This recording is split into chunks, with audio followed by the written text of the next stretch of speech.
republic for which it stands, one nation, under God, indivisible, with liberty and justice for all.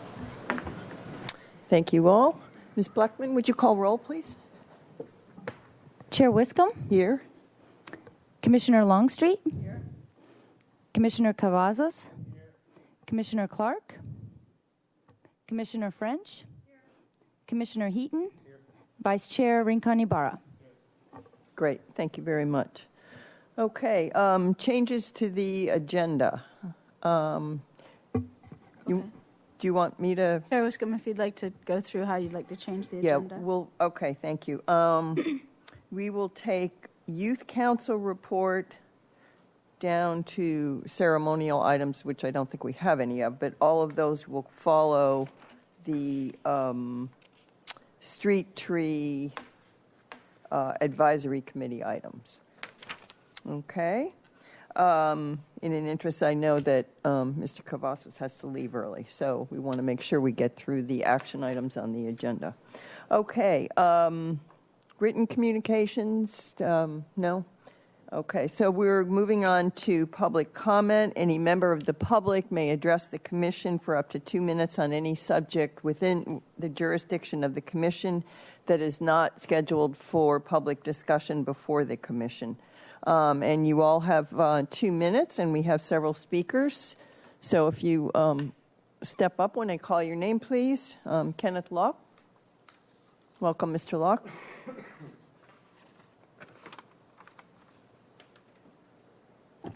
My name is Kenneth Locke. I've been still working on my Tennessance method, new teaching method for tennis. I did a tweet on Twitter saying that Kenneth Locke of the Tennessance method represents the first teacher healer of tennis. And I don't think anybody really understands. I don't think our educational system teaches us what a teacher healer is or has a good reference to one. When we have a reference to a teacher healer, we'll understand there's teaching in relation to being healthy. And so it turns out that I'm sorry to say that the teachers historically of tennis have not actually produced healthy students. And a basic way to understand the difference between me and them is that I teach tennis as an ambidextrous exercise, and they teach it as a one-arm form of play or game. And I did a video, I have it up on YouTube, and it talks about the whole basis of what a discipline is, to actually be disciplined and actually receive the benefits associated mentally and physically in relation to being disciplined through a discipline, and then the idea of what an exercise is. And basically what an exercise is where we actually increase mentally intelligence, and then we increase in coordination. If a form of exercise does not do that, then it doesn't qualify to be an exercise. And then the other side of the coin, historically, what we've been doing is sports and play. And I have to explain this in relation to, sports as well as the arts. I'm actually going to be bringing the fine arts to where we understand the discipline or exercise of painting in relation to the works of Jackson Pollock, in relation to being spiritual and then how it's a spiritual practice. So I kind of have my work cut out for me, but I thought I'd pass that along to you today. Thank you. Thank you very much. Okay, our next speaker is Mr. Frank Randall. Welcome. Thank you very much. This is regarding Hale Park, and I did leave a little picture of the way we used to get into Hale Park. That one right there. This no, one. you lifted it up, that one there. Let me pass it to the round to the commission. That's on sboutdoors.com is that picture, and that's the way for the 22 years I've lived in the park, near the park, that's the way we used to get in. And when the park people took it out, now we have to jump into the park, which I tried once. I'm not going to try that again. But we can do just about anything. If paperwork is the problem, and one of the reasons you may not have some, because the city got this park in 1954, and it may have been there for as long as that period of time, because I can't talk to anybody that doesn't know when there hasn't been an entrance against the wall to get into the park. So I just thought that would be interesting for you to see. Is there anything else I can say about this? We do hope to get on the agenda. We're not exactly sure. We know what we're doing. We were told, Steve Biddle told us to just come and spend 2 minutes in front of you folks, and eventually we might have a dialogue where we could get some things accomplished. We can pay for anything. We can build anything. Just create the paperwork you're comfortable with, and I think we can fit into it rather well. Great. Thank you very much. And final speaker will be Peter May. Welcome, Mr. May. Thank you, Commissioner Wiscombe and other commissioners. My name's Peter May. I live on 154 Coronado Circle. My handout is the black and white one. And I'm following up from Frank Randall's comments about Hale Park and access to the park. As this diagram shows, the outline is where the park is. I assume most of you are familiar with that. The large black dot is the northwest corner where there is the wall that Frank Randall's photo shows, and where it's essential to have some stairs on the park side there in order to hop over it and then get down some 6 feet into the park. Why is this important? Because my dogs demand it. This is a park that's one of the few that has unleashed area, and it's one of the few that is a great place to take a dog in the morning or in the evening. Not only are many citizens disappointed that there isn't access from this point anymore, but the dogs are extremely disappointed, and I know you don't want to disappoint dogs, and I'm sure it's been an issue in the past. The only access that exists today, as others have testified in the past, is the circled area down on the right-hand side there where it's flatter terrain. There's a pull-aside for 2 or 3 cars there. I live where the X is to the left-hand part. For us to go there, you have to drive all the way around counterclockwise, and the dogs get very bored and very frustrated, and they start bouncing against the car walls and everything else. So like Mr. Randall says and others have said, and there's a strong group that surround the Eucalyptus Hill neighborhood that would like to see access improved for this. We understand it's intended to be an unimproved park. We're not talking about massive improvements. We're just talking about a simple question of access. So thank you for listening. Thank you very much.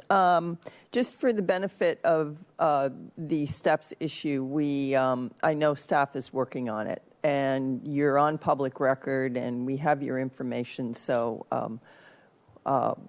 once something gets going on it, you'll be notified. Okay. Thank you very much. And by the way, I'm a dog lover, so. Oh, that's great. That's important. Thank you. Thank you very much for coming.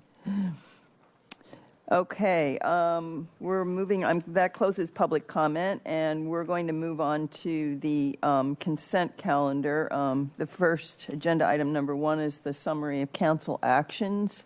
Ms. Zachary, did you have anything you wanted to talk about there? Do any of the commissioners have any questions on that? Okay, seeing none, we'll move on to agenda item number 2, which is the minutes from the regular meeting on February 24th, 2016. Anyone have any changes to the minutes? If not, I'd certainly entertain a motion. I'll move approval of the consent calendar. Okay. Any other discussion? All in favor? Aye. Okay, that carries unanimously. Thank you very much. Okay, so now we are moving on to agenda item number 3, which is the Street Tree Advisory Committee items, and the first one is number 3A1. Mr. Downey, welcome. Hello, Chair Wiscombe and Commissioners. At 3895 Fairfax Road and 330 North Lacumba Road, Public Works Department is doing a sidewalk infill project related to Safe Routes to School. They'll also be doing a couple of additional crosswalks in the area. The construction necessitates removal of 3 jacaranda street trees and a giant yucca, which could be considered a street tree. It's in the road right away. Their proposal would be to provide a 2.5-foot wide parkway. The committee asked that an item be placed on their next agenda to designate an additional tree because the jacaranda will not fit in a 2.5-foot parkway. So they'll be looking at other trees potentially for that location. Staff determined that we could possibly fit 4 or 5 small trees in there. The committee determined that this was a reasonable development of the area and recommends that the trees be approved on the condition that Public Works plants as many trees as feasible in the 2.5-foot parkways of a species to be determined. Okay, thank you, Mr. Downey. Any questions? No. Okay, yes, Ms. French. Mr. Downing, did the advisory committee have any stipulation on the size of the trees to be planted, or just the number? Chairwoman Commissioner French, the committee did not mention a size. Typically, we would plant 15-gallon size, and that's what we would recommend Public Works do.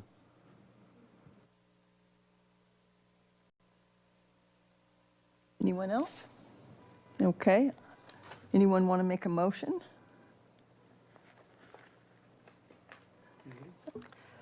I would move. I know, because I don't wait on you guys.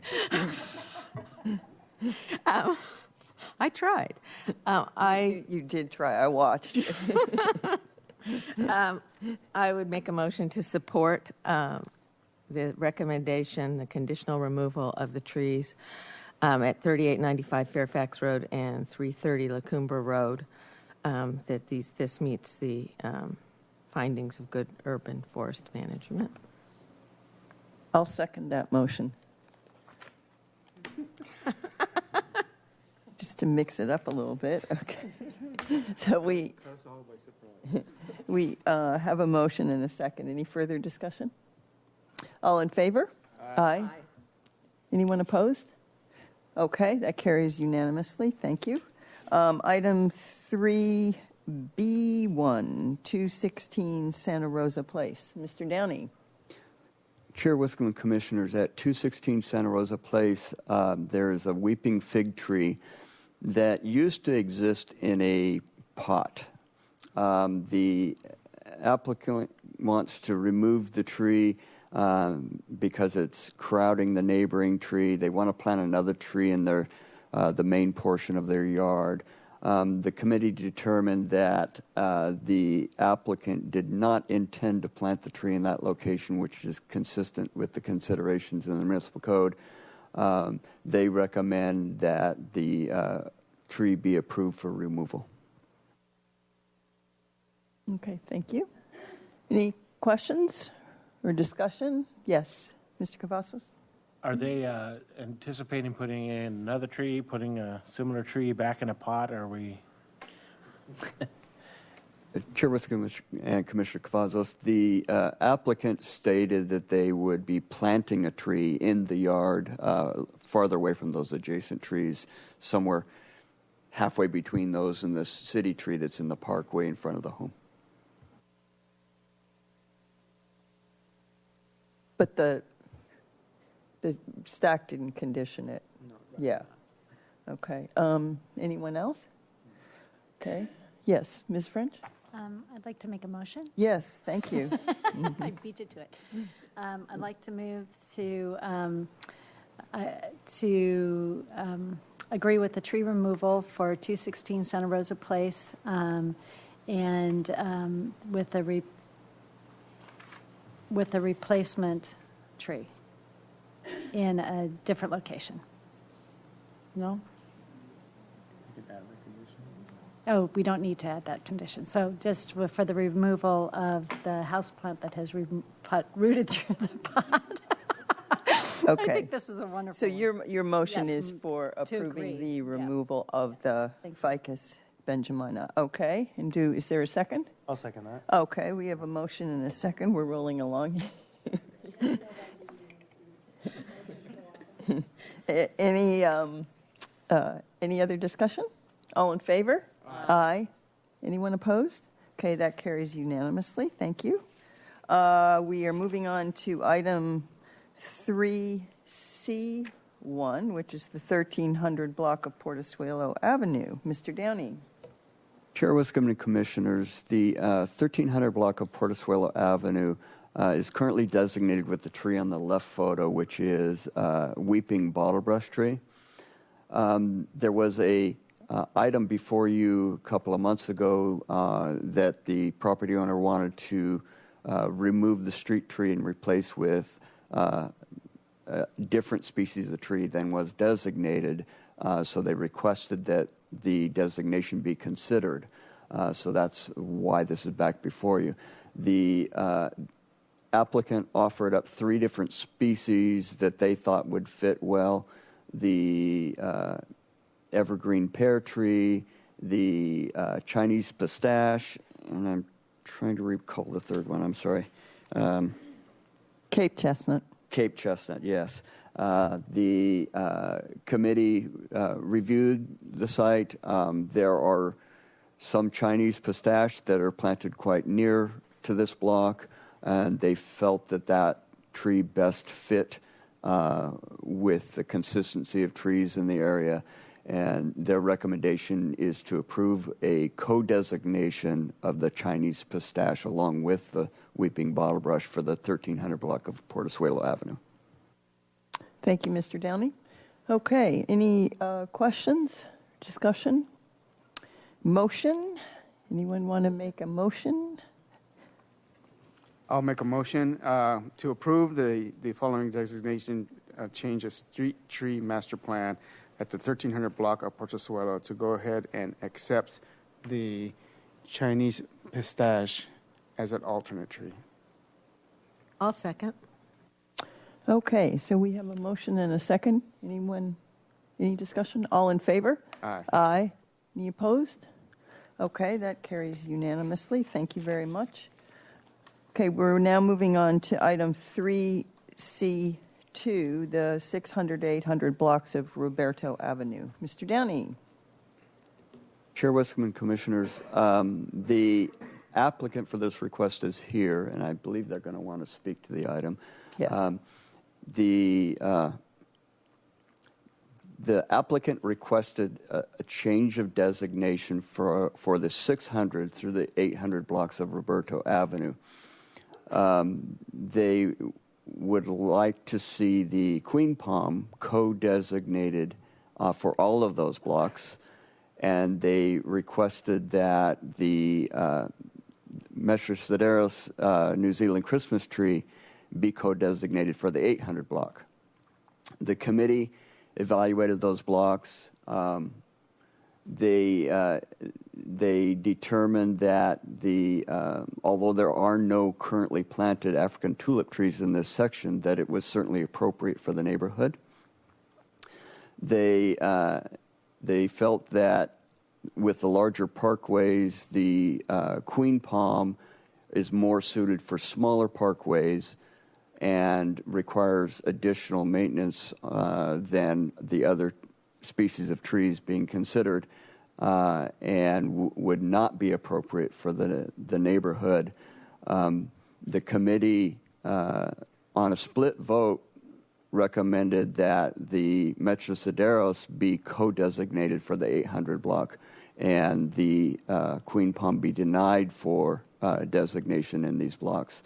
The two that voted against this measure didn't see a need to add the New Zealand Christmas tree to the designation. They felt that the African tulip tree would go just fine without the additional designation. So they were split in that way. They all agreed that the Queen Palm would not be suitable for this area. So the recommendation is to co-designate the New Zealand Christmas tree for the 800 block of Roberto Avenue. Thank you, Mr. Downey. Okay, so we do have speaker slips. Is it Subtle? Am I pronouncing that correctly? Okay. I'm going to just ask the commission first if they have any questions for Mr. Downey, and then I'll let you speak.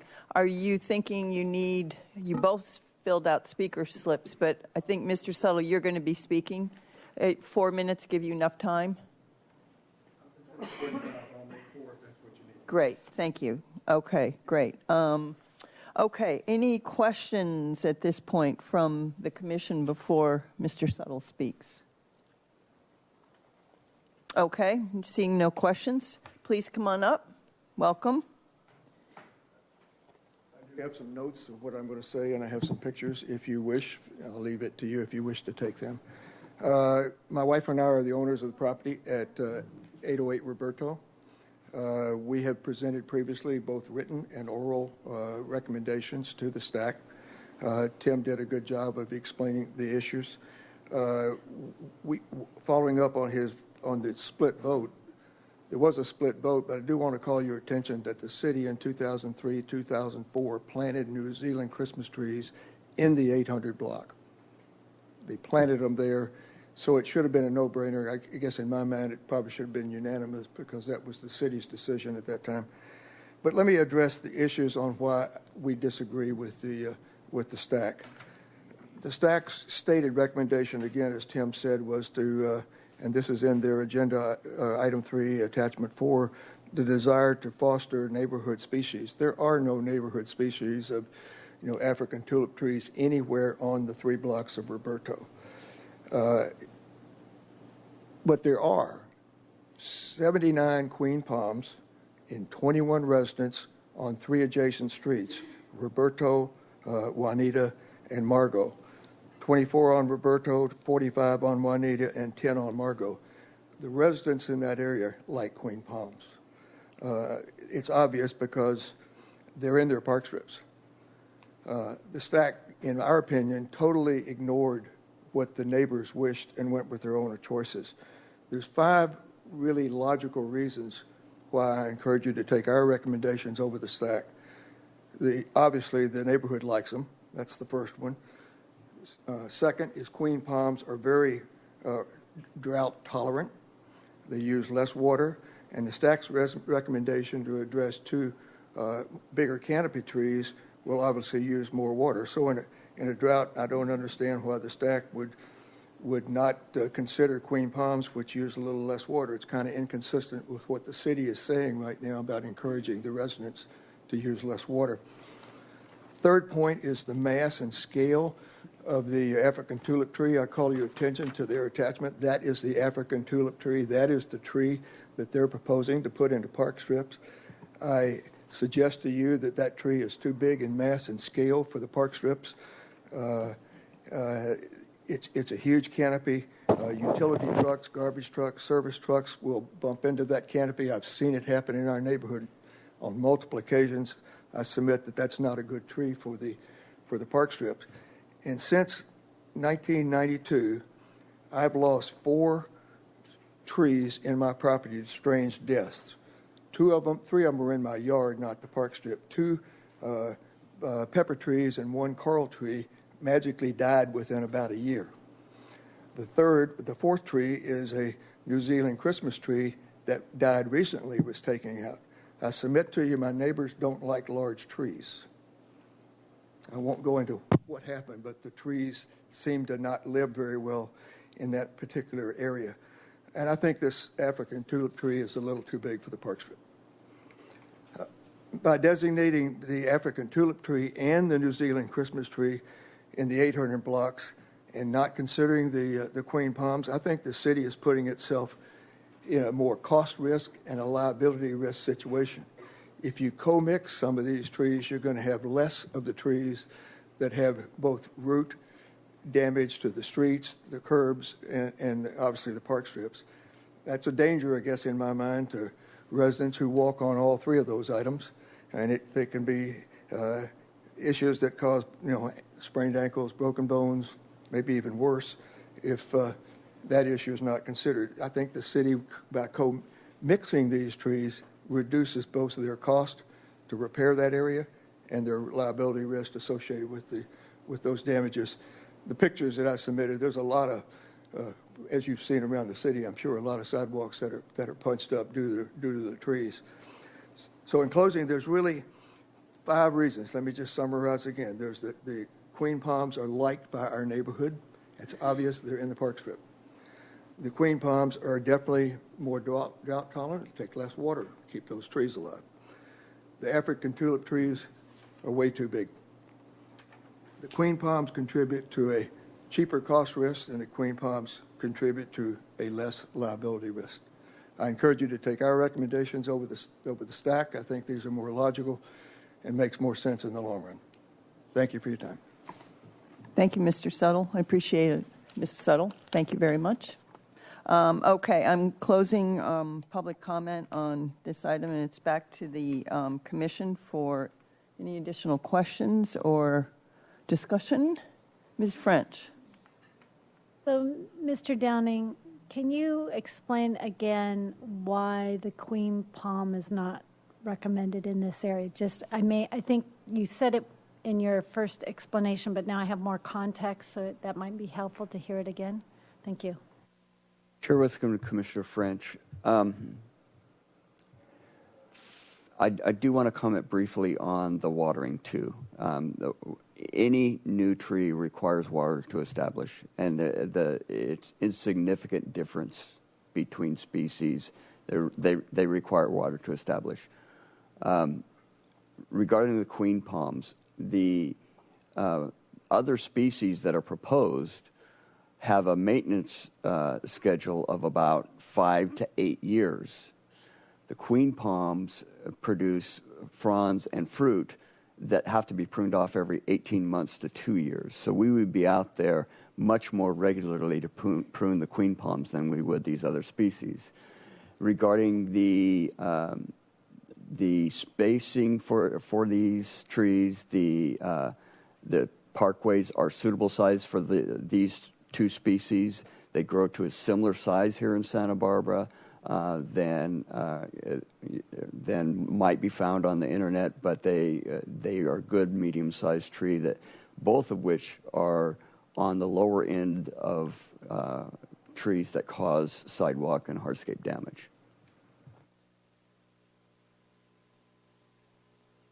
Anyone else have any questions? I'll comment because I was at the meeting where I heard Mr. Suttle speak, and then was with Stack when we went to the site. The maintenance for me is a concern with the queen palms. I think that's number one. Number two, I know that Stack is very, for those of you that don't know what Stack is, Street Tree Advisory Committee, very species diversity oriented here in the city. They really strive as a group when they pick new recommend new trees for certain blocks to try to pick number one, species that are available, but also not frequently planted, so that we do continue to improve diversity of species in our city. And part of the reason, for that is you can see it on Anapamu with the stone pines, and you see it with the oleanders that were by Alice. They get diseases and it strikes a certain species and then it wipes them out. So with this particular case, the queen palm, and they did check it because we all have a diversity list, was the fourth highest planted tree in the city. So I think that was a big concern in terms of the queen palm, and also the maintenance, and also the fact that palms are normally reserved for narrower parkways, and that this particular parkway could accommodate a bigger tree. So I thought that all of their reasons were in the best interest of good forest management. So those are my comments. Does anyone else have? Yes, Ms. French. So I'm wondering, because I'm pretty new to the street tree consideration, what is the role of the neighborhood's opinion? I mean, I know that it is really the city has responsibility for watering the trees and maintaining the trees as part of our urban forest, and I think that's really, really important. Is there no role for considering neighborhood preferences, or should we be considering that in our decision here today? Chairwoman Commissioner French, the This is all part of the public process. We take input from citizens on many items, and the role of the committee and this commission are to determine what's best for the city as a whole. So we certainly consider what the neighborhood would like to see, but we have an obligation to do what's right for the city as a whole. Ms. Longstreet? Okay, I'm looking at this chart with 79 palm trees in this area. It seems to me we already have a lot that we don't need to change a designation. They're there. We wouldn't plant any more of that designation anyhow. Is that correct? It seems like it's quite done already in that respect. So we're looking at a co-designated tree with it, to me. Chair Westcombe and Commissioner Longstreet, the existing trees will be maintained until they either die or become unsafe to leave. So really this is a consideration for the future. Right. And what I'm hearing is the 800 block of Roberto Avenue does not want the African tulip tree. Is that right? I mean, that they were saying they don't. So maybe what we're looking at is not, to me, a big argument over the palm trees because they're there and they're going to stay there and they're going to be maintained and they are. But going forward, what we're going to plant there, is that? So we're talking about co-designating the New Zealand Christmas tree. Right. And Chair Westcombe and Commissioner Longstreet, part of this action in the subplot here is a desire by the Suttles to improve the parkway. So there will be an opportunity to plant trees in the very near future. Okay.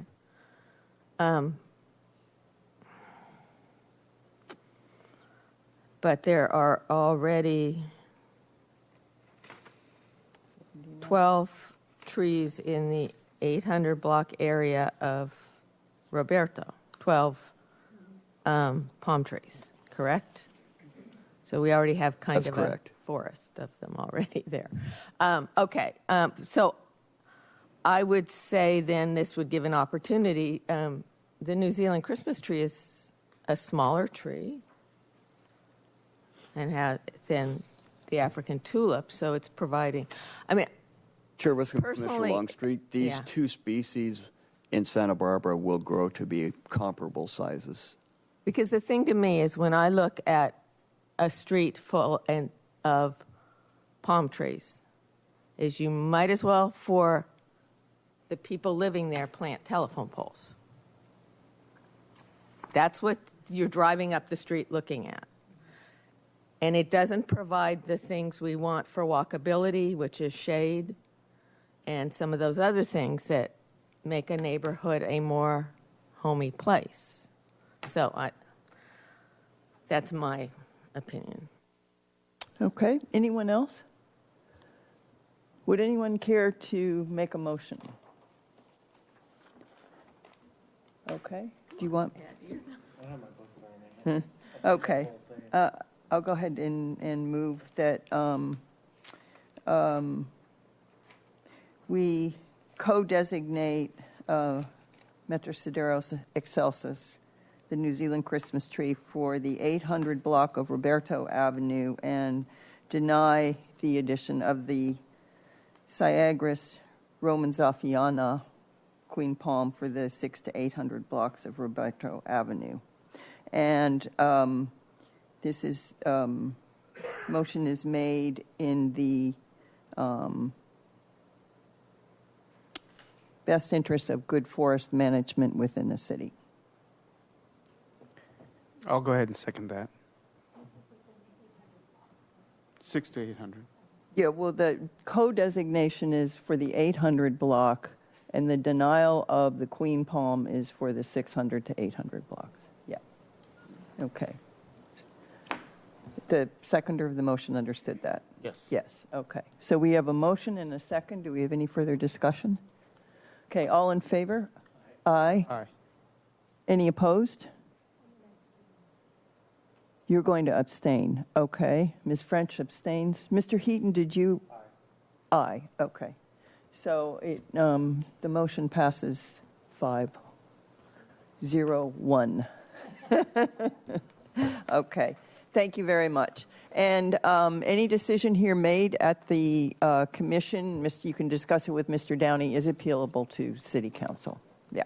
Okay. Thank you very much.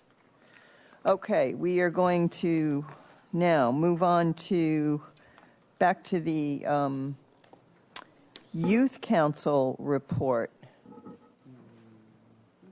We have Camille Casillo here. Welcome. And you can go anytime.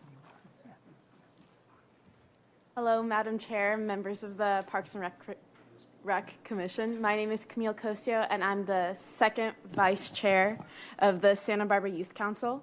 So I'm just here today to tell you about what we have done in February and what will be upcoming for us. So we held a cyberbullying teen-parent conversation at the end of February, and it seemed to be quite the success. A lot of the parents seemed to respond well to it, and they appreciated our efforts to help them further understand what teens are currently going through with cyberbullying and the social media sites that their teens are actually on. And along with this, it helped the teens open up a conversation more to their parents to help them further understand what's actually going on in their cyber lives, I guess you could say.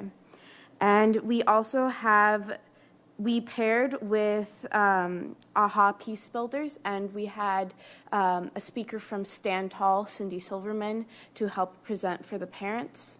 And we have 3 upcoming events.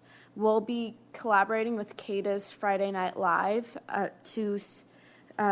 for a community town hall to discuss the dangers of underage drinking. And then this event is on Thursday, April 7th at 5:30, and it will be located at the Cabrillo Arts Pavilion. And it is open to anyone, and then teens and adults will discuss this issue. Along with this, on April 9th, representatives of the Youth Council will again attend the Southern California Teen Coalition Team Summit, and the Youth Council will be presenting at this event. And tentatively, our schedule was on bullying in general, but the subject matter may change. But we will be approximately with 150 other teens and being able to present to them. And more information will, of course, be presented to you after the event. And then on April 23rd, the Youth Council will host the 4th Annual Teen Leadership Conference. And the Leadership Conference initially brings together adult leaders with teen leaders, and the adults speak to the teens on ways they have been successful, followed by 2 or 3 workshops on leadership for the teens. And then this year we are hoping to have other youth councils attending. So we'll be inviting such as the Lompoc Youth Council, the Ventura Youth Council, and hopefully they will have the opportunity to attend. And the theme will be on being healthy leaders. And of course, the scheduling and planning for this is still in progress. And then an extremely important thing is recruitment has begun for new youth council members. And so we're actively looking for applicants. And of course, if any of you know any interested teens, please encourage them to submit their applications. And those are due by May 2nd to the city clerk's office. And then one last note to this, we will be doing a bake sale next week at City Hall to help raise funds for some of our activities, such as the Teen Leadership Conference that we'll be throwing in April. And we are also putting together a cookbook that will be sold as a way to fundraise money. And if you would like to submit a recipe to be included in our book, please feel free to do so. We would love that. And you can, of course, contact Susan Young. And that's all we have for today. Thank you. Thank you very much for the report. That was excellent. Anyone have any questions? Okay. Thank you again. Appreciate your coming. Okay. Commissioner committee assignment reports. We'll just go down the line. Ms. French? Thank you. I attended the Santa Barbara Arts and Crafts Show Advisory Committee meeting last week. And as you can imagine, they are struggling still with the construction down there on State Street in Cabrillo. I would encourage everybody who's listening to patronize our local artists. It's a great show. They're there every Sunday, rain or shine. Please do stop by and see them. Take your visitors down to the Art Walk on Sunday. Thank you. Mr. Heaton? Okay. Ms. Longstreet? The NAC was canceled last month, but I did attend with you the Veronica Meadows opening, and it was a wonderful event. Great.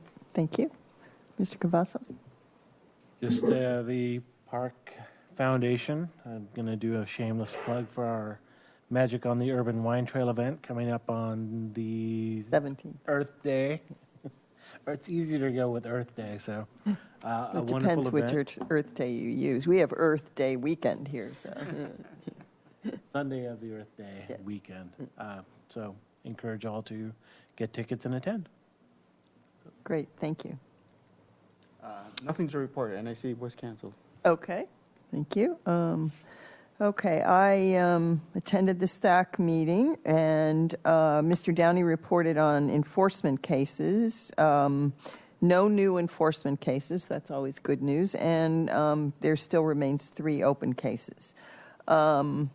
Also, the Fund Development Committee meeting for Park Foundation, as well as the regular board meeting for Park Foundation. And again, as Mr. Cavazos said, we are working on Magic on the Urban Wine Trail. We have 35 artists participating in the event. We're going to have over 50 pieces of art for sale, and lots of silent auction items, and great food, great wine, and great music. Going to be a fun event. So that's Sunday, April 17th, Carrillo Rec Center, 3 to 6 o'clock.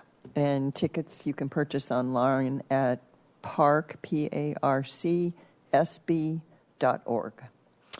Okay, the Golf Advisory Committee meeting was canceled. They didn't have a quorum, but I do have some highlights. I know a lot of you want to keep up with the golf course. So the highlights, Mr. Sewell put out some highlights from February of 2016. Rounds beat budget by 1%, and they beat last year in February 15. February 16 rounds were up 5%. Revenue was $9,000 higher in February 2016 versus 15, but we also had 1 day extra in February. So, and for the year to date, revenue is 5% lower than budget, but 2% higher than 2015. And rounds played are 2% lower than budget, but 3% higher than last year. And the Players Improvement Fund, which the commission dealt with several years ago, $115,700 of that was encumbered for tee and bunker renovation projects. So that's going on. So things are moving along at the golf course. And personally, I've played out there a couple times recently, and the course is in great shape. So if you have friends that are golfers, please send them there. The course looks just marvelous. So, okay, that concludes that. And now, Ms. Zachary, Commission and Staff Communications. Chair Wiscombe, members of the Commission, Rich Hanna is here, and he wants to introduce one of our newest staff members and give you an update on some of our upcoming recreation activities. Good afternoon, Chair Wiscombe and Commissioners. Rich Hanna, Recreation Manager, and I'm excited to be here tonight to introduce Emily Fox, our new Youth and Adapted Recreation Supervisor. She's been on the job a total of about 7 weeks at this point. Emily fills the vacancy that was left by retired Recreation Supervisor Terry Brown, who was with us for over 32 years with the city, but primarily with the Parks and Recreation Department. But we're happy to have Emily. She comes to the city and the department with experience as a former full-time teacher.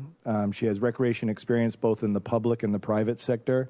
She has over 8 years' experience supervising both at the City of Poway and the City of Irvine, something that's being unique as we're starting to recruit supervisors, that we actually are able to recruit somebody already at the supervisor level.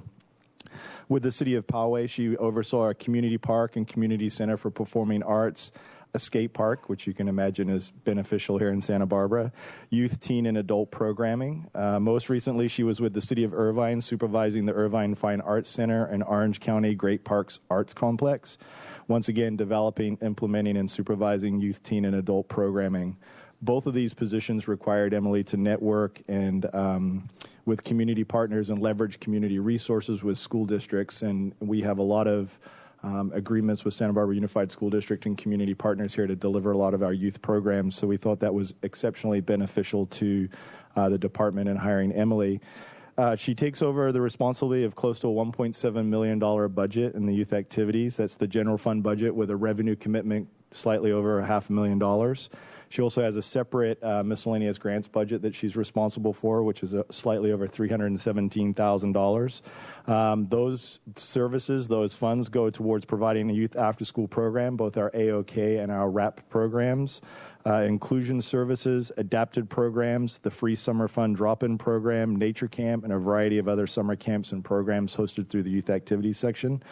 I think most timely right now, Emily is responsible for coordinating the Children's Fiesta Parade, but maybe even more timely is the Extravaganza event for 2016. And we provided each of you with a flyer that I think you have up there in your at the dais. And just quickly, we are hosting this for the 57th year. So we have one of the largest and most longest running extravaganza events here locally. We're hosting it again in 2 locations, one at Chase Pond Park expansion in the Great Meadow area, and we're also hosting one at Bonet Park. And we've outgrown Parque de los Niños. Last year during some construction, we used Harding School. We wanted to explore Bonet Park this year, and so we're partnering with the United Boys and Girls Club on that site to help host the event, in addition to our firefighter and police officers associations. And both events start at 10 a.m. sharp. We'd love to see you, your grandkids, your kids out at either of the 2 venues. It's an exciting event. The Easter Bunny will be present at both. I'm not sure how they scheduled that, but we'll have an Easter Bunny at both locations. But we're really fortunate to have Emily as part of the Parks and Recreation team. I anticipate you'll be seeing more of her at future commission reports when we bring forward staff presentations and updates of things that are exciting in the department. And at that time, I'd like to welcome Emily Fox up to say a couple of comments. Thank you. Madam Chair and Commission, it's a pleasure to meet you. The past 8 weeks have been a whirlwind, but in a really enjoyable way. I've had the chance to hit the ground running, managing our 4 recreation after-school programs at Washington, Monroe, Adams, and Roosevelt schools, working with the district to support their AOK after-school programs, providing city staff and their daily Spark recreation curriculum, as well as working with parents who have children with special needs, making sure that we can provide inclusion support so they can participate in all of our classes and camps whenever feasible, overseeing our adapted programs, our weekly Shake, Rattle, and Roll dance classes, which I highly recommend if you're in the area around 4 p.m. on Thursdays. It's so wonderful to watch. And then our recent Valentine's Dance and Spring Fling events. Then also working with independent contract instructors, the district and city staff to put together an exciting lineup of spring and summer classes and camps for youth, similar to nature camp, like Rich mentioned, skate camp, gymnastics camp, and then our free drop-in summer fun programs at McKinley, Franklin, and Monroe schools. It's been a busy 8 weeks, but it's been incredibly wonderful. And I have to say, I feel very fortunate to be working for a city that's so committed to providing positive, enriching, and affordable programs to youth, and really lucky to be on a team of such dedicated Parks and Recreation professionals.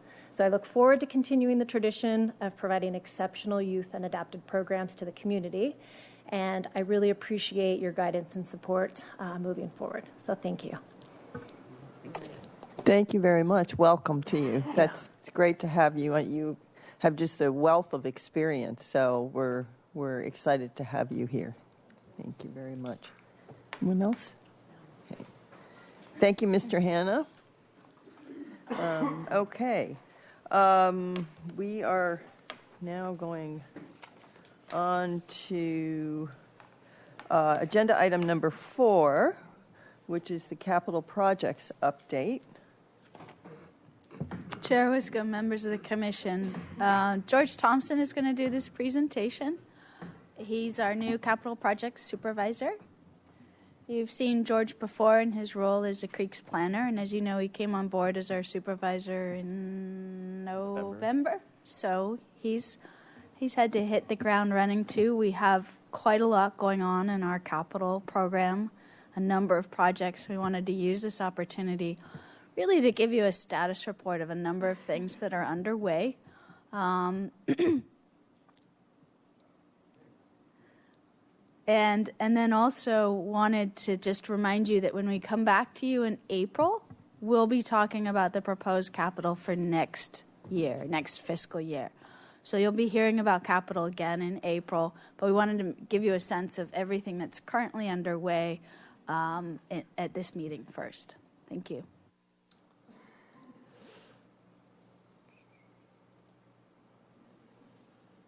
Good afternoon. Just jump right into some of the projects that we have under construction right now are actually going to start in the next several weeks.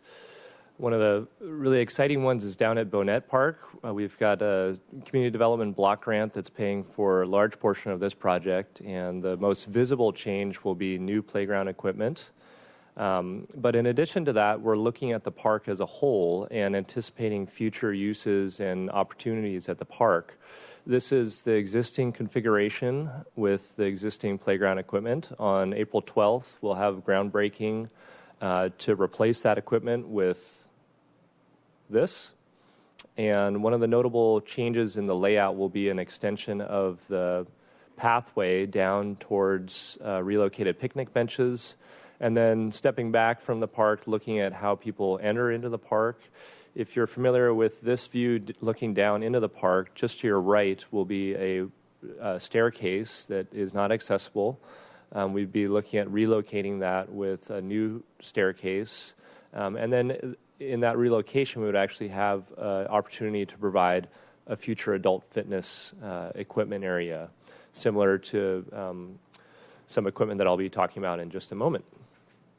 So April 12th, this project will start on the ground. 6 to 8 weeks of construction, and then it'll be reopened just in time for summer break. The Oak Park wading pool ramp is another exciting project that is currently under construction, and this project includes adding an access ramp, so our little ones can actually walk right into the pool.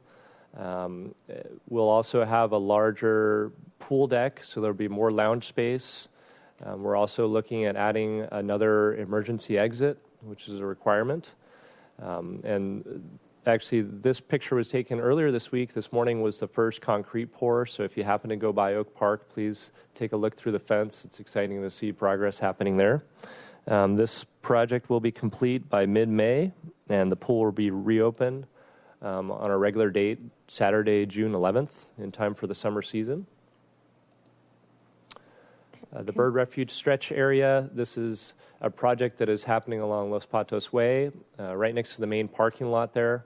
We'll be installing a pad with this exercise equipment. It's a combination of static stretch equipment, such as the one on the lower right there, and then some more dynamic equipment that actually moves, that's more like a traditional exercise gym equipment. But this is outdoor, it's free.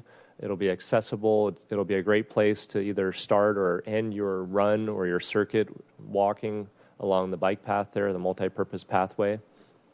And then just a note, this equipment is made by Norwell equipment, and it is a similar type of equipment that you've seen proposed at Cabrillo Ballpark, and there's actually an existing installation at UCSB if any of you are out that way. It's well made. It's a nice design that fits in well with the environment. This project will be starting in the next 10 days or so, and then the equipment will be available for use by the end of May. Kids World renovation is a project, so we're going now more into the design phase of our roster of projects.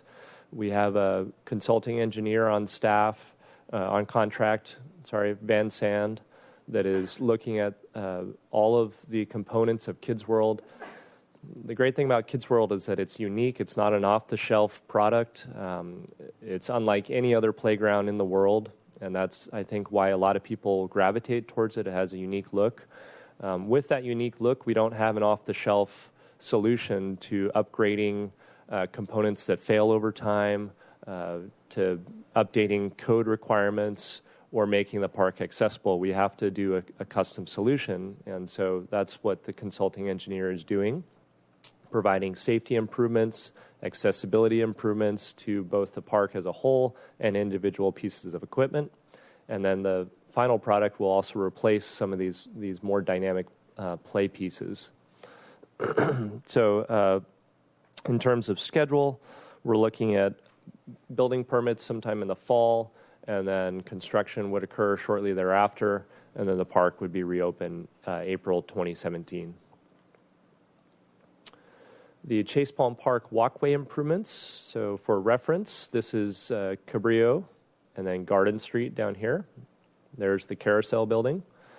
This project is really focused on getting pedestrians off of this small strip of land in between an existing fence and all of the traffic that goes by on Cabrillo. And so those yellow lines there are showing existing pathways that are part of the original design of the park, but they weren't improved to the point where there's an actual hard surface. So we're going to be installing most likely a concrete pathway to get people off of that narrow roadway strip, and then replanting in that roadway strip. Right now, people go from the bus stop right here and then take this shortcut along the curb edge and trample all the landscaping and then continue down here. So this will redirect them into a much nicer, safer walking experience into the park, and then come back out, which is actually part of the original design, and then back out to this corner here. So we'll be going to HLC, the Historic Landmarks Commission, in April for approval, and then construction will start shortly thereafter. We were at the Historic Landmarks Commission this morning for this project, Chase Palm Park restroom renovation. This is just across the street from the previous project that I discussed and east. So this is the main restroom facility along Chase Palm Park. The proposal here is to install wrought iron gates on the entrances to both the men's and the women's restroom, remove the exterior door, so this would be open during operating hours, and then it would also include a full internal interior renovation as well. This is a shot of the existing, so it would have all new fixtures, new tile, new epoxy flooring, basically our durable, tested, field-tested designs that we've implemented in other park facilities. The Los Baños bike racks is a project that we're working with on potential funding from Friends of Los Baños. They would be funding this project. And really the intention is to provide better bike parking for a lot of the facility users. There's a huge number of bicyclists that bike either for after work, after school, swim, or lunchtime swim. And if you can see the existing condition, a lot of bikes just get piled up around the entrance. It gets a little bit crowded. And so this proposal would put a new bike rack installation right here. These are the 3 entry doors that you can see here. So you'd walk out and 10 new bike racks right there with a new trash can as well, and then landscaping to finish it off. So in addition to the projects that we have either in construction or in active design, we've got these 5 projects which are in concept planning in various stages, either at the staff level or we're about to hire a firm to assist with the design. Aside from these 5 projects, which will obviously come back to the commission in more detail as we get to critical junctions on each of these projects, we have all of the other projects that the commission has seen in detail that have been individual items for discussion, whether they be the Cabrillo Pavilion and Bathhouse, Cabrillo Ball Field, projects like that. So we just want to make the commission aware that even though we're not pulling these projects out today. In the near future, we will be returning with individual discussion and recommendations on each of these. I'd be happy to take any questions.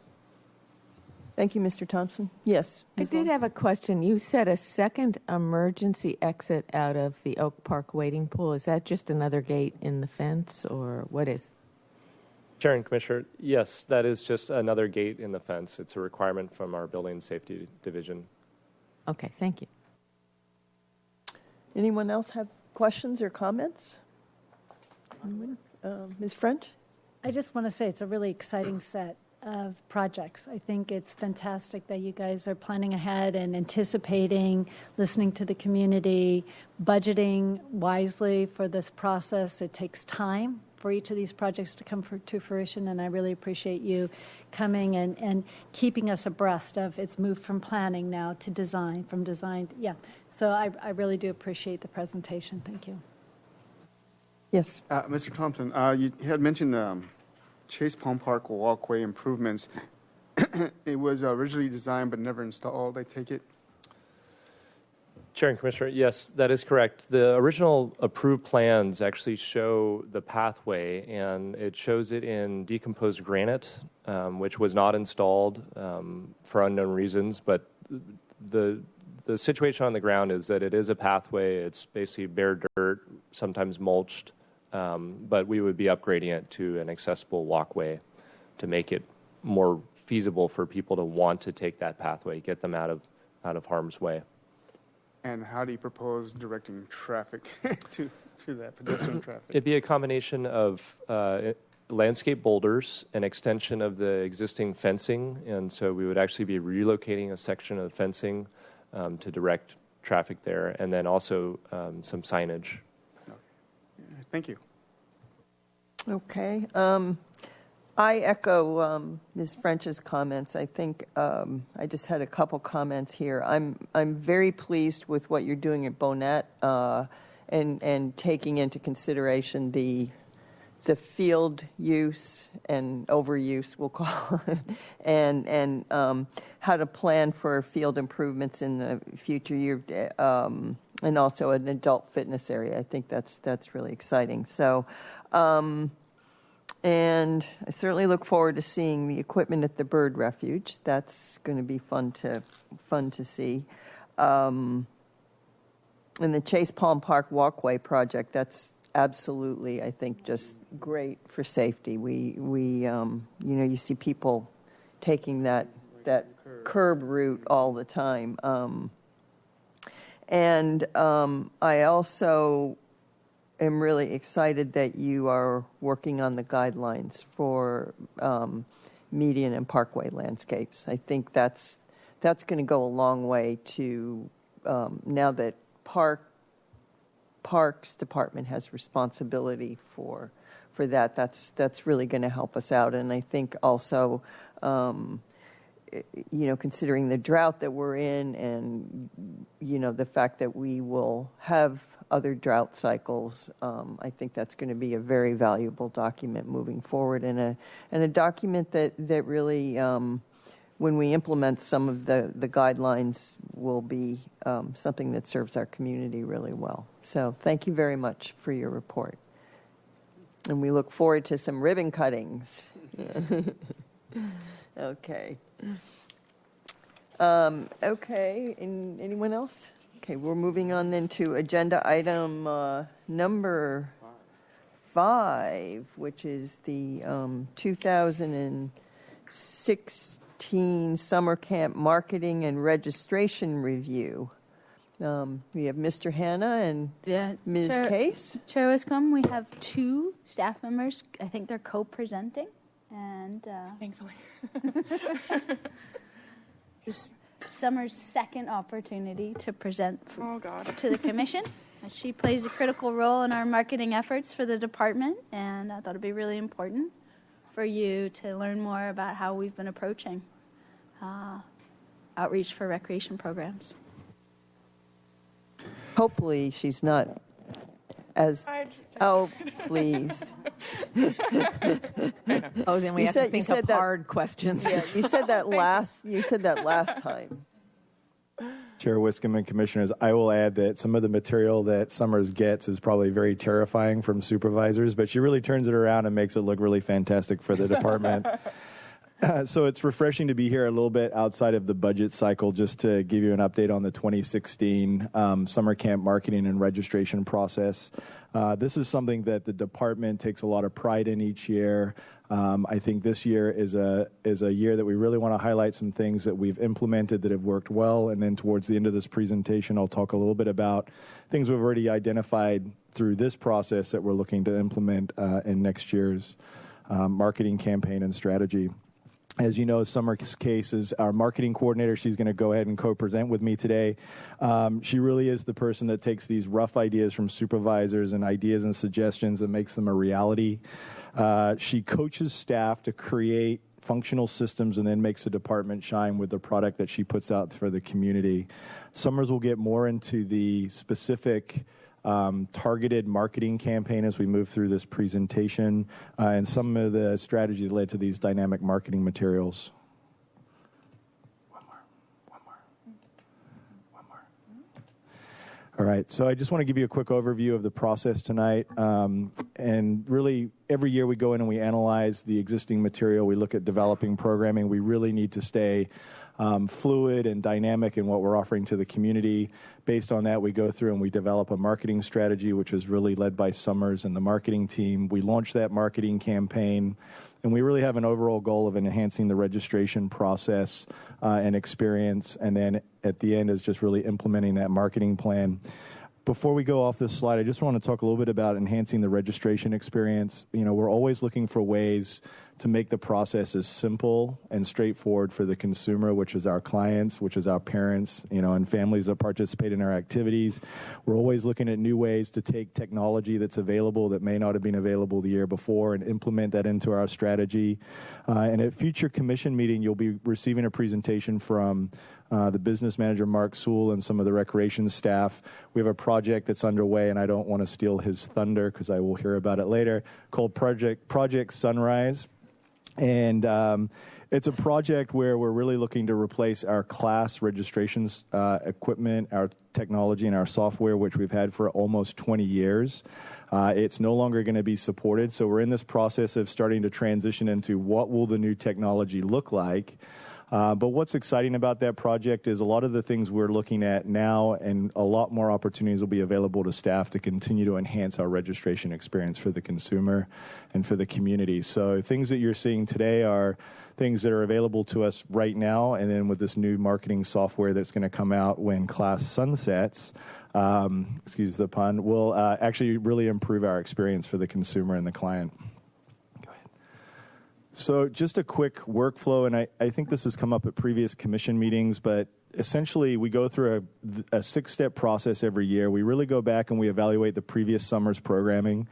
We do that through a number of different ways. We do surveys to parents at the conclusion of each of the sessions that they participate during the summer.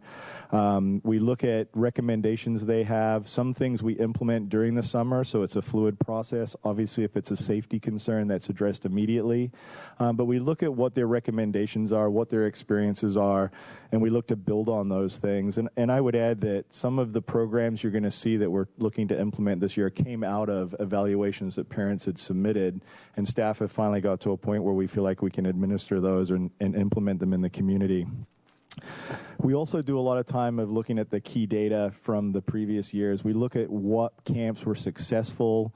We attend local conferences, regional webinars, national webinars to look at what trends are out there. We look at key demographics. So we look at what age groups are we currently serving, which age groups are we not serving. Can we accommodate those age groups? Do we have facilities to do that? What resources do we have? So we really look at that key data, and that starts pretty much at the conclusion of the previous summer. So we do the analyzing, and we do a lot of learning from other people that do these programs in their community. We also do a lot of work researching the local community. As you can imagine, this is a really competitive, I would say extremely competitive camp market. That hasn't always been the case. Prior to the recession, there was really only 4 or 5 providers in the community. that were offering camps directly, and so really a handful, and there was really UCSB, YMCA, Girls Inc., Parks and Recreation Department. Those were the key leaders in providing these programs, and now anyone and everyone is providing some form of a summer program, and that's great. Competition's great. We are rising to the challenge. We're trying to find new advantages to continue to deliver high-quality programs, but you can imagine, if we lose 10 camp participants in a camp, that's a windfall for a new program. It's kind of a loss for us if we can't replace those participant numbers. So we really go out and we look at, as we're doing the research, we look at what can the market bear. We look at the fees. We look at how long people are offering classes. We look at the period of time they're offering them. Are they offering camp care or an extended day experience? And we really try to look at, can we bring a program in that's going to meet a niche that's currently not provided in this community? Can we set a fee that's competitive, keeping in mind we have a resident, non-resident fee? So we want to treat our residents so they still feel like they're getting a discount, but we still want non-residents to travel into our area and obviously participate in our camps. So we keep that in mind as we're doing that. And we also look at kind of the facilities that we have and then to make sure we cover any direct costs that are associated with it. And I would say throughout this entire process, we continue to prioritize quality over quantity. And you'll see that as we go through the rest of this presentation. We also, good.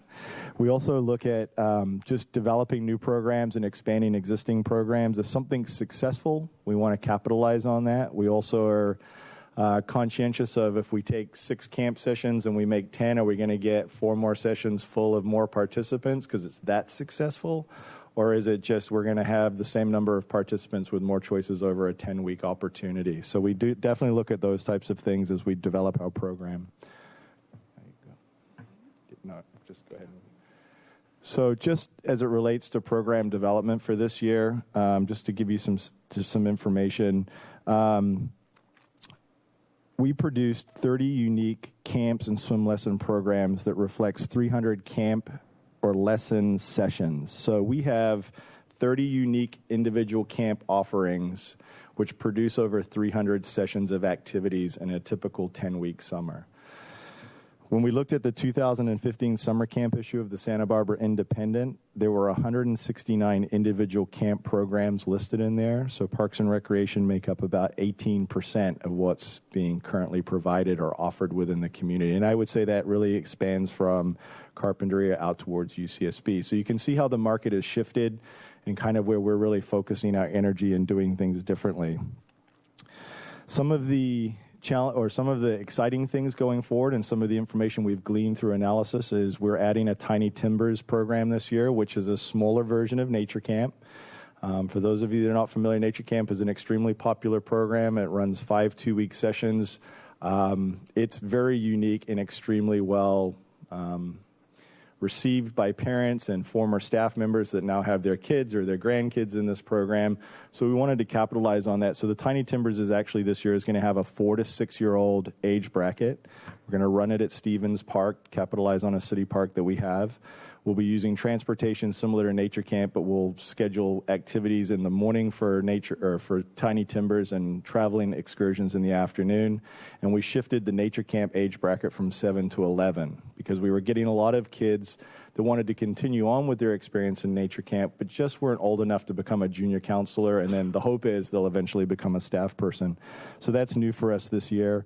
We're adding a new girls lacrosse camp. We've come to the commission before. We've talked about the Santa Barbara Junior High or the Junior High after-school sports program and how they added lacrosse. It's become a CIF sport for the local high schools. Lacrosse is booming. So we're hoping that we can offer a camp in the summertime that will expand opportunities for people here, something that we haven't done in the past. And then we really want to expand existing programming, our Lego programming, our robotics program, which is the EduCraft program, our iSurf traveling surf camp that we just added last year, something that came out of a parent evaluation. We're expanding that. That's been very well received. We're expanding an ultimate Frisbee camp. We're adding a British soccer camp. We have Coast to Coast soccer camp, which is run by Irish soccer coaches. And when they're not here, we're going to have a British soccer camp.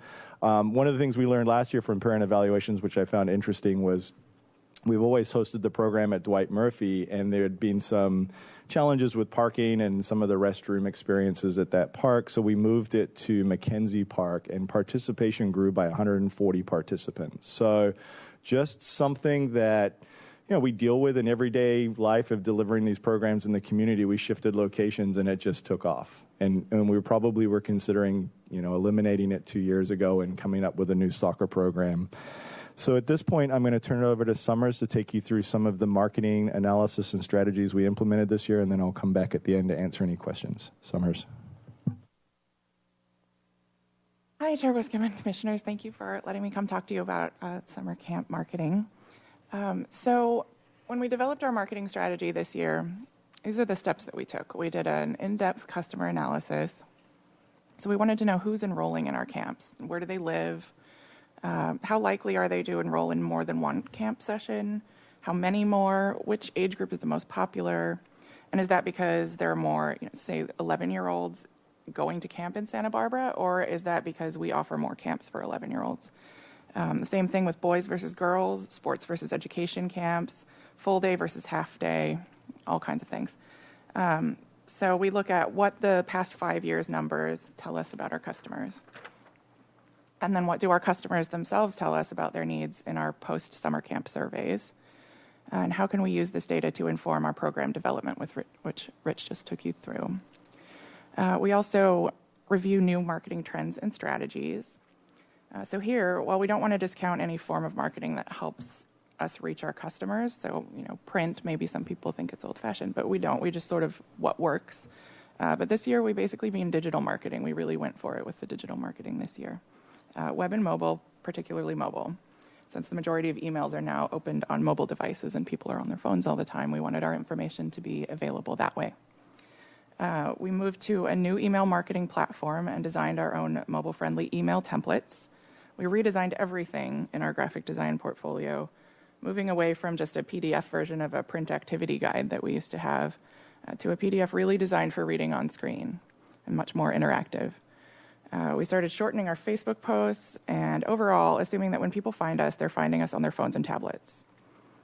We also really wanted to focus on our customers. We wanted to make sure we were telling them what they needed to know, when they need to know it, how they want to read it, and really improve their user experience. And this Project Sunrise that Rich introduced you to will really have a lot to add to user experience in the future.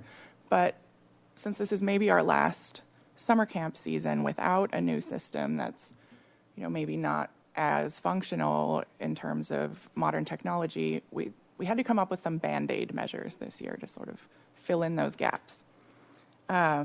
So we wanted to create a unified marketing campaign, optimize all our materials, as I said, and actually retool our digital marketing efforts too. So we looked at our web analytics and our social media engagement insight reports, which is basically we can see what people are doing on our website and on Facebook and things like that. And we dropped what wasn't working while building on what definitely was starting to work. We focused our advertising dollars on Facebook with most summer camp ad types targeted to people similar to our existing customers so we could just reach more of the same kinds of people. We put together a marketing campaign that emphasized fun and the best summer ever and the fact that our first summer camp started in 1947, so we're a Santa Barbara tradition. And I have lost my place. And we... Okay, so we developed our optimized online and print materials, sort of as I mentioned, with our PDF of the activity guide being a lot more geared towards reading on screen. And we analyzed what our competition was doing and looked at what dates they were offering all their summer camp materials. And so we decided to just beat them to it and launch ahead of them this year. So most of our competitors, with a few smaller organizations do come out a little earlier than us, but most of the big competitors are releasing their information in mid-March and early April. So we went earlier, which we'll talk about a little more in a little bit.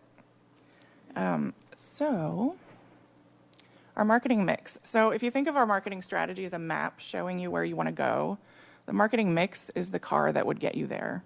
Our strategy involved finding out about our customers and learning about their needs. So our marketing mix, or the combination of possible marketing tactics we could use, whether those are newspaper ads, or printed out flyers or Instagram posts. Involved a shift towards digital this year. We still need our traditional marketing tools, but we need them to work better, so we updated them, as I mentioned. We had our activity guide PDF. These are our printed preview fold-out, our mini guide, and camp finder. So we added to our usual online activity guide. To help our campers' parents find the information they need, we created 2 new resources, which I just mentioned. The Summer Camp Mini Guide. It's just the summer camp info. People don't have to wade through the full activity guide. They don't even need to get the full, where to pick up your kid, bring a packed lunch, you need knee pads on the second meeting. None of that stuff. It's just, this is what your kid is going to experience at summer camp. This is what campers love about it. This is what it's going to do. We rewrote every description, and we added, with the help of the city web team, some quick links so that you can go to santabarbaraca.gov /skate school, for instance, and it's just much easier to get to your registration page.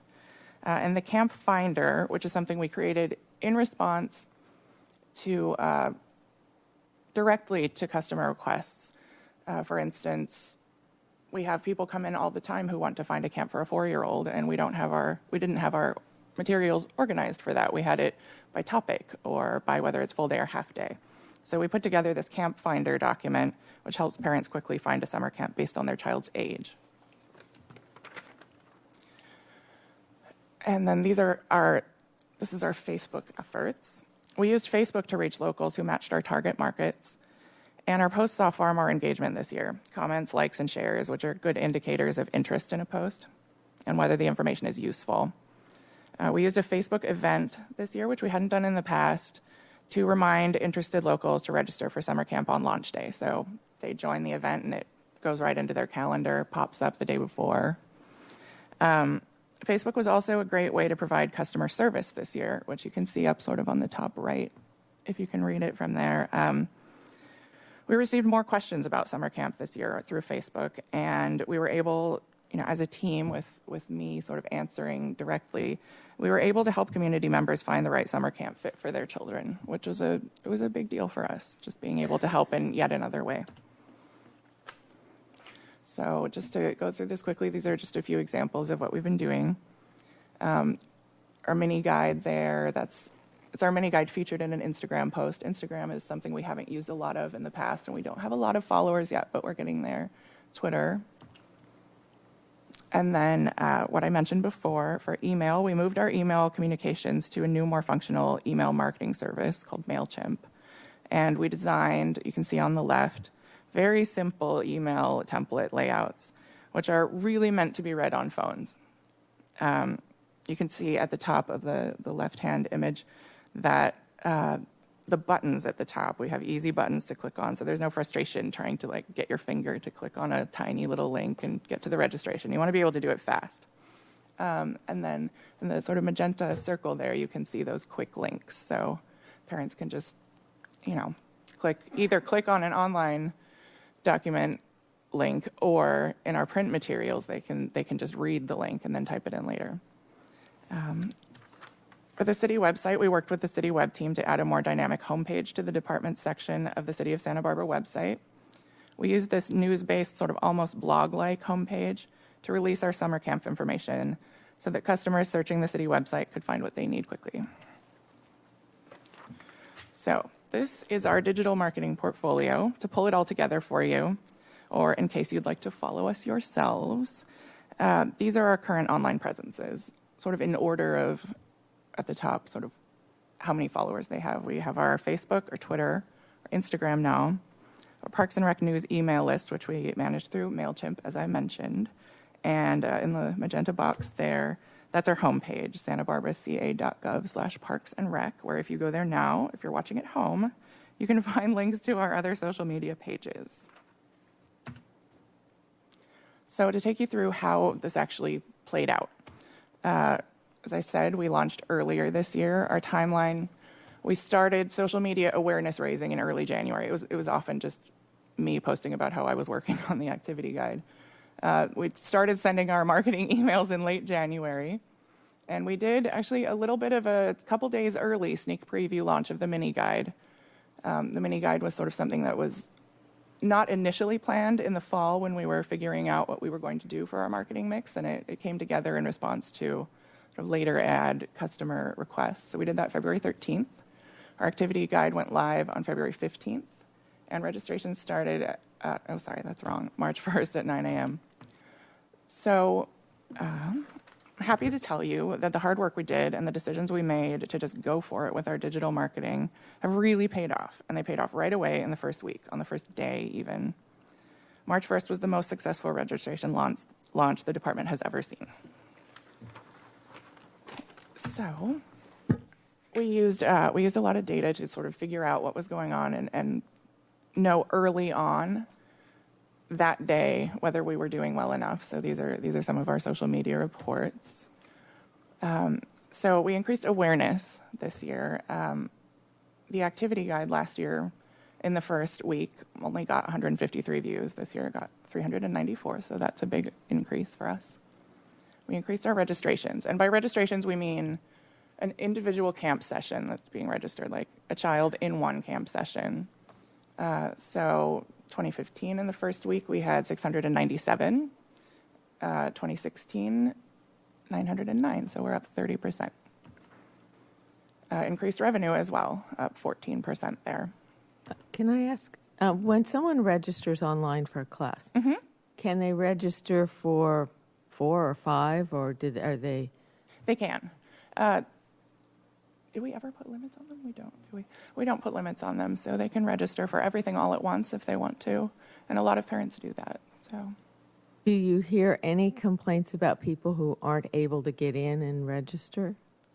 So last year we did, and the year before we did, because the resource allocated on the city website to our registration system was insufficient. So this year we let the web team know, we let IS know when our registration start date was, and they just gave it all the power they could. And so we were fine this year. Okay, thank you. So back to Rich.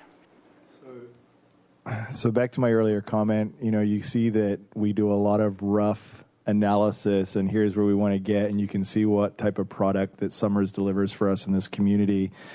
And, it's only going to get better with Project Sunrise, and I really don't want to get too far down that road, but I think a lot of the things that we're figuring out a workaround for right now will just be intuitive as we move forward. I will add, before I open up for questions and comments, one of the things that we've heard a lot of for several years now is how do we bridge that full-day camp experience. We have a lot of camps and clinics that are half-day, maybe 3 hours a day, and parents are really looking for that all day, whether you call it camp experience or child care experience.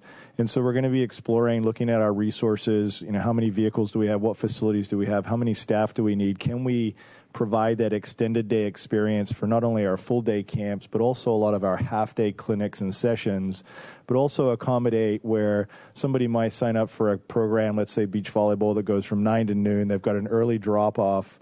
We pick them up at beach volleyball, they get a lunch, and then we drop them off at a beach-type half-day camp excursion in the afternoon. So the participant and the parent can bridge a full day of camp experience. And we want to be careful we're not getting into the business of childcare, but we realize that providing camps and activities is a way for working parents and other parents to keep their kids engaged in a positive activity during the summer. And so we're really focused on how do we deliver that for the 2017 season. And so we're just starting to peel back the layers and make sure we can, again, do it the right way.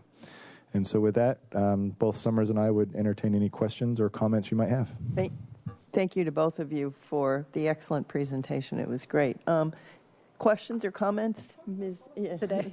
Thank you for the presentation. Excellent. The new materials are really refreshing. The colors are great. It feels very vibrant. So I'm happy to see people are responding to it very positively. Excellent. My question is, do any of these materials, are they available in multiple languages? At the moment, no. We did put out our registration information in Spanish in response to a community request. But we don't translate the whole activity guide at this point, and that is something that we are looking at, sort of figuring out how best to do that, whether that's the right next step for us. Chair Wiscombe and Commissioner French, we also have staff that are bilingual, and so we're able to help people when they come in, even if they can't, use the system. But there's still people that come in to register for classes or register for different things. So we have staff that can help them face to face. Yeah, I was thinking some of the Facebook opportunities could be a way to also help engage, reach out to that community in some of the groups that they might be hanging out in Facebook, and then also be able to engage with them if they have questions, because that's also a digital channel. I mean, it's great that we have the face-to-face, but it's super hard to launch a whole set of fabulous new materials and then to also do it in multiple languages. It's really complex. So I applaud the fact that you've got staff in-house, but encourage you to think more broadly, because that's a community that also needs to be well served. Thank you. Chair Wiscombe and Commissioner French, that's a great point, and we haven't really looked into social media in other languages yet, but we could. Ms. Longstreet? Are we still engaged with campership, and are we still able to offer scholarships to all of our different camps? Chair Longstreet and commissioners, we are still involved with Campership Alliance through the Santa Barbara Police Activities League. We still provide scholarships through that program, and typically we choose a set of programs that may not be full on a traditional summer year or summer camp year, and we go ahead and we reserve 3 or 4 spots. We work through Campership Alliance to facilitate the registration process. It's something that works great. It's no longer a staff workload impact, and how do we decide and what criteria are we going to use. So the relationship we have with the Police Activities League and Campership Alliance works great, and we still do provide scholarships. I think right now, as a department, we spend $10,000, something that City Council gave back to us to reinvest in our programs. That's administered, that money or those programs are given straight to PAL, and then through the Magic on the Urban Wine Trail event and a lot of the park events, we're able to subsidize other camp scholarships as well. Because, following up on Ms. French's comment, that's how we reach, I think, a lot of our Spanish-speaking families, is through the Campership Alliance and, the help that they get through the schools and the referrals. So I know we do outreach to that community in a variety of ways. I think this looks great. I'm thinking back to the days when people used to line up at Laguna Street and stay overnight to make sure that they could get into nature camp or junior lifeguards. This is a step forward, I think. And I'm really impressed with this marketing approach, and I think it's gotten very sophisticated. Will we be using that in all the areas, be able to utilize this in all areas of our programming where we need to develop money? I mean, some of our rentals and all of the things that we have there. Chair Wiscombe and Commissioner Longstreet, maybe Summers wants to jump in there. The short answer to that is yes. We'll be able to use it for all of our camps and clinics. We'll be able to use it for our facility rental processes. The intent is really to be customer friendly and make that experience so much easier. Just even registering for an account, being able to reserve a picnic area without having to leave information and be called back. But we will still maintain some control in some of our bigger, larger rental facilities so that we have, if you're renting the Cabrillo Pavilion Art Center as an example for a wedding, you're going to have to at some point deal with staff because it's such a complicated facility to rent. But essentially give the power back to the customer and allow them to register for camps, activities, rentals, all under the new program that we implement. That's excellent. I think it's great that the department's moving forward with a program after 20 years. Yeah, the technology does march on. Well, great job, Summers. As usual, your graphics are phenomenal. So you said 1946 was the first year summer programs were established? Chair Wiscombe and Commissioner Rincon. It was 1947. 1947. Okay, so we've got a significant 80th coming up on that then, huh? All righty. Well, great. Well, thank you. Great job. And they stole my thunder on the bilingual, so I won't go there. Thanks. Well, I'd just like to say, just add my kudos to you guys. I think, to go from pre-recession to post-recession and see what the competition was doing, and then to be able to do this early launch that obviously produced just fantastic results. I mean, I think that's great. More attendees or signups and registrations and more revenue. You can't beat that. So congratulations to all of you. Question: where's the lacrosse camp going to be held? Do we know? If you don't know, that's fine.